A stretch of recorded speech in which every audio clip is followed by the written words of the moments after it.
Yo, what up, Toshi here. So, I've seen a couple several videos on my feed, and I thought, why not talk about the character again? So, I've been seeing it in the comment section of various feeds and in some posts, people downplaying Silverwolf, and I understand that Silverwolf is a character that for many people right now doesn't seem as enticing because while you probably have a lot of damage dealers, maybe your account is very lucky and you've received many characters already, so you can pretty much cover different element typings without necessarily needing to pull a character like Silverwolf to make all of your DPSs that you currently have on your account viable at every bit of content in the game, right? I understand that that may be some of you out there. Now, when it comes to a character like Ruan Mei, and I think this is a better argument that I wish people would actually use. So Ruan Mei is a more enticing character than Silverwolf, and that's because Ruan Mei is just a more broken character. Ruan Mei essentially allows you to brute force content even more. So no character in Honkai Star will ever be a must pull because this game is dirt easy. You can clear the game with nearly any character in this game, so therefore you cannot really say any character is a must pull. We can say characters are close to being must pull, but I think a better way of phrasing it is if you want to play with certain playstyles, then that character is a must pull for that playstyle. And Silverwolf is a must pull for Mono Quantum. If you want to play with that playstyle, then you need this character. If you don't have her, then you cannot play with that playstyle. Therefore, she is a very valuable character because she has one of the best teams in the game, one of the most future-proof teams in the game, one of the most easy to build teams in the game. And I think that's where her value is going to be the focus of going forward.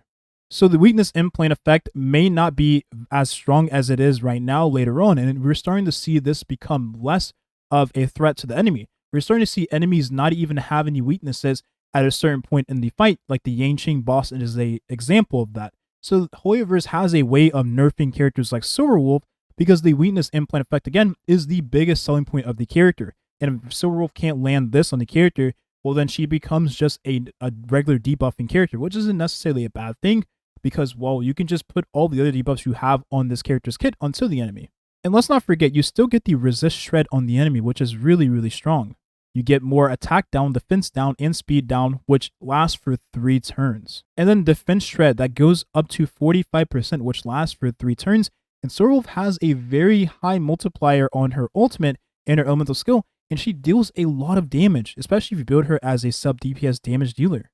She gets quite a bit of attack percent traces, quantum damage trace, and she has effect hit rate in her traces as well, making her a very easy to build character because none of her traces are wasted stats like some other characters. And if you're not pulling for Silverwolf and maybe you already have the character, her light cone isn't a bad idea either because it makes her more of a damage dealer, makes her easier to build as a damage dealer because you get effect hit rate and you get crit rate, which is very strong on the character. Even if you do not have that light cone, you can still use a DPS light cone like Good Night and Sleep Well, which will increase the damage of Silverwolf greatly. You get up to 72% depending on the level of your light cone, of course, 36% at refinement 1 damage bonus to that enemy that has these 3 debuffs. And Silverwolf being able to apply 4 debuffs, 5 debuffs even, is what makes her a very nice character with this light cone. So even if you have a Silverwolf and you miss the first Silverwolf event, it doesn't matter whether or not you have her light cone because the truth is you're going to want to build her as a damage dealer later anyways. And as we fast forward into the future, she'll become a character that doesn't really struggle that much with energy even if you don't have her light cone. Because there's going to be some characters in the future that allow you to burn more skill points on not only Silverwolf, but other characters in the team party as well, which I'll explain in just a second. So right now, this is the Mono Quantum team. We're still missing that Quantum Harmony character, and once we do receive that character, this team will feel a lot more complete. But even if we don't have that character in the near future, which I assume we're going to receive the character in the near future, so I'll probably have to update this video later on. But whenever we do receive that character, of course, I'll let you all know and update you all. And this team right here, a lot of these characters want to burn skill points whenever they can. Now, Fushwan is a character that can be played skill point positive. Silverwolf with 3 turn debuffs is a skill point positive character. Fushwan has a elemental skill that puts a CC blockage onto the allies, allowing you to resist a debuff. But there's a lot of contests in the game, like the Yanqing boss, for example, that throws so many freezes at your allies and Fushwan, making it very hard to not be frozen from the enemy. So if you're able to use your elemental skill or spam it and not have to worry about skill points, she'll be a much better character. And this team would be much better overall because that would mean more energy for the team as well. And so will just have all the skill points she would need. But Ruan Mei is a character that will actually be really good in this team. She probably will be better than bronya because Ruan Mei is a character that will benefit the whole team. And Ruan Mei is just broken, right? So maybe you're a player that doesn't have very many resources and you need a character that is going to enable a free-to-play team. Silverwolf is that character. You have a free-to-play mono quantum-like team. I mean, this is a team consisting of 4 stars alongside Silverwolf, who is the 5-star. This is one of the best teams in the game for free-to-play because you have all these strong characters. I mean, QQ is a very nice character as an AoE damage dealer. Lynx is a very strong 4-star abundance character, and Ting Yun is an amazing harmony character. But you don't need to use Ting Yun just like you don't need to use bronya in the other quantum team. Instead, you can use any other character in slot of Ting Yun and still get tons of value. Pela is a very nice option here because this is AoE defense shred alongside your QQ, which allows your QQ to hit even harder. So the enemies are already weak to ice. This is going to be a very strong team to use. But a team like that exists because Silverwolf exists.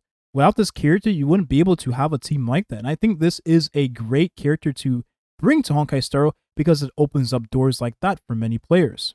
So what I like about Silverwolf is that she allows you to still have the 4-piece quantum set on any character. This is still a very strong set because you're getting 20% ignore defense. So if you want to save on Trailblaze power, you don't want to use that much on all of your characters across the board, all of your damage dealers, you can just throw them on the quantum set and use them with Silverwolf, which saves you so many resources. This is currently my Silverwolf build. I have 3200 attack, I have 70 crit rate, and I have 100 and almost 10 crit damage. I do have 57 effect hit rate, but keep in mind that I do have Eidolon 2 for the character. If I didn't have Eidolon 2, then I would of course give her more effect hit rate. And if I didn't have her Best in Slot Light Cone, I would give her even more effect hit rate. Or I would just slap her on the 4-star Silverwolf event Light Cone and get all the effect hit rate I would need for the character. But again, I understand if you do not have this. And this is still a damage dealing build for the character. And for a damage dealer, sub DPS debuffing character, offensive debuffing character, she puts out a lot of freaking damage. A lot of damage. So for a lot of players in game, she's another damage dealer in your team comp.